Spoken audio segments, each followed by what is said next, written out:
Hi everyone, I'm glad you're here. Thank you very much for joining me. It is March 13th, 2025. It is Thursday and tonight is the blood moon. I talked about how the blood moon could trigger earthquakes, and there was 3 of them today there in Kansas. This is the area that they call the Central Kansas Uplift area. 3 earthquakes near Glen. There was a magnitude 3.2 at 2:25 a.m., a magnitude 2.7 at 2:58 a.m., and then another magnitude 2.7 at 6:27 a.m. It's unusual to have earthquakes in Kansas, but we got a blood moon and a lot of significance of end time prophecy. Yeah, let me bring this out because over here, let me show you a map. This is the Central Kansas Uplift.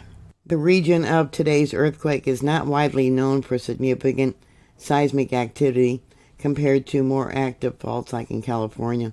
However, there is the geological structure here in Kansas capable of producing earthquakes, and some are relevant to Glen area, and it's called the Central Kansas Uplift. It is a broad, technologically active region in western and central Kansas, formed millions of years ago. It is associated with a series of faults that have historically produced small earthquakes. Over here on the right, let me show you, let me go back, is different faults that I've drawn out in some historical earthquakes. Here we have Manhattan.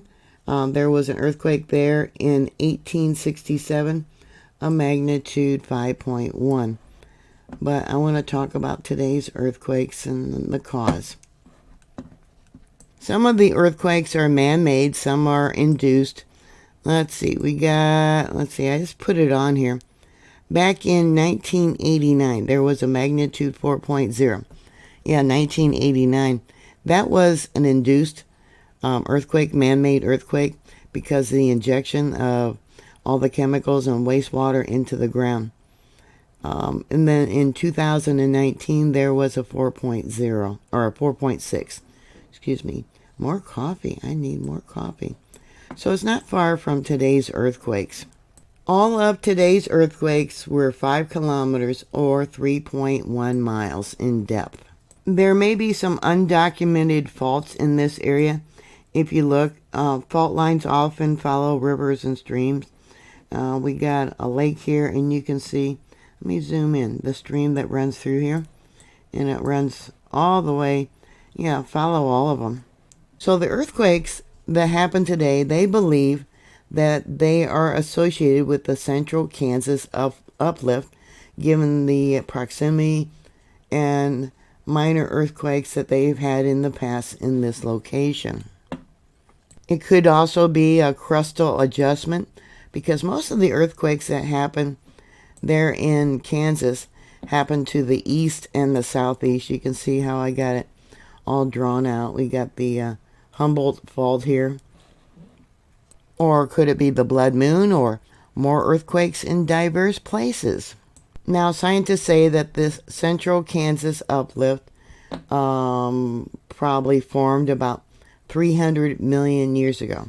Many of you probably won't believe that, but that's what they're trying to tell us. And that it was formed by tectonic compression. The Central Kansas Uplift has numerous small faults.